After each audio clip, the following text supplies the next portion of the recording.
It's been raining all week. It's humid. It's going to be a high of 86. Let's get this bread. It sucks out here. It really does. But that's even more reason to take care of yourself, especially if you're a bigger person like I am. At 6'3", 250, weather's not my best trait. And right now it's even worse because I'm slightly overweight, got a little bit of moods forming and everything. So there's more reason to take care of yourself because humidity means stinkiness and stickiness. So here's my process on how I stay hygienic. As living out your car or being homeless doesn't mean, if anything, it's more reason to maintain yourself, as you won't always have access to showers and things can spiral out of control bad, especially if you have any conditions, because those conditions don't go away. Like I have a bad case of seborrheic dermatitis, and this is what you're seeing me here maintaining, as well as basic hygiene and cleanliness. Summer rains. You can never predict them. Anyways, yeah, my wardrobe is pretty bland. But all that being said, I kind of made this because I feel like those van life videos don't really show what it's actually like, especially when you're doing it out of necessity. And the necessity is a very important part.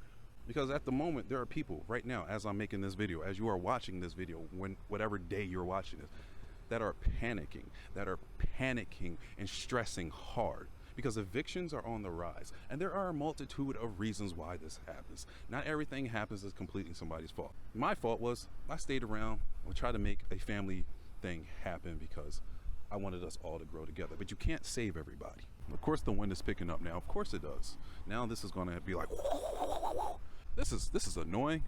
It's been raining for 9 days. I'm about to go on a rant real quick, just a side quest. It's been raining for over a week straight. April showers bring Mayflowers my ass. My birthday's in April. We didn't get this much rain, okay? I've been trying to record a really big video for like the last week and a half, and every day it's rain, so I can't record it because of the fact that it has to be outside, because that's actually the way I scripted it.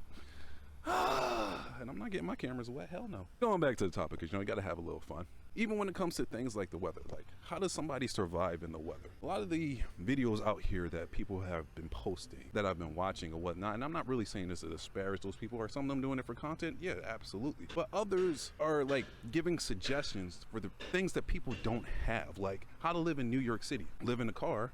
Oh, and also have access to friends.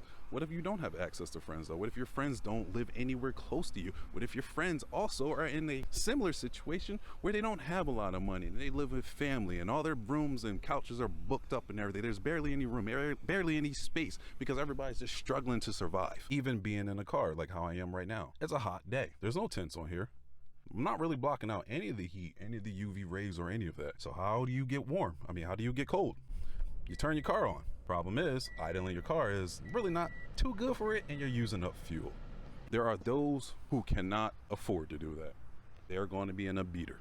They can't afford to be wasting gas. And these are the things that aren't really addressed, as a lot of the more popular videos are made by people who have resources, whether it's to afford to just go into a car or whatnot because they have family and friends, as we already spoke of, but also maybe they had a productive life and they saved up their money and can afford to go off the grid. For those that are living the gritty realness of everything though, not so much. They are or are going to be, by the definition, homeless. But the problem is, seeing as they're productive, they don't fit the stereotype of homelessness. You know, they are the invisible homelessness. I didn't coin, but I like to think that I coined it because I say it a lot. And as I said in a recent short of mine, homelessness in Riverside County is rising at an alarming rate. A new survey shows the number of people living on the streets went up 12% over the past year. One of the biggest misconceptions about homelessness is that it just looks like that in that video, even though in reality it kind of looks like this at places like this, and this. Nobody really knows about them. Even though you guys are passing a motel on a highway or freeway, or you're staying at one because you're going on a trip,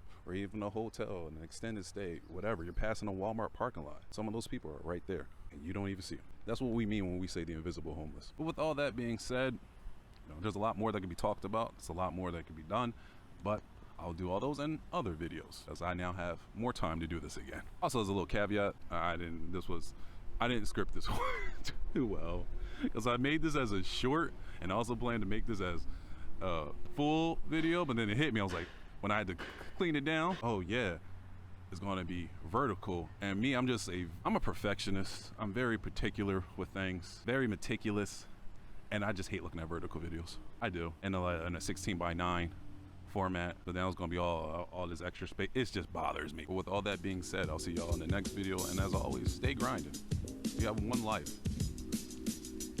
Live it as you see fit. And if it ain't going their way, Make that shit happen your way. Overcome the odds, because fuck them. That's it.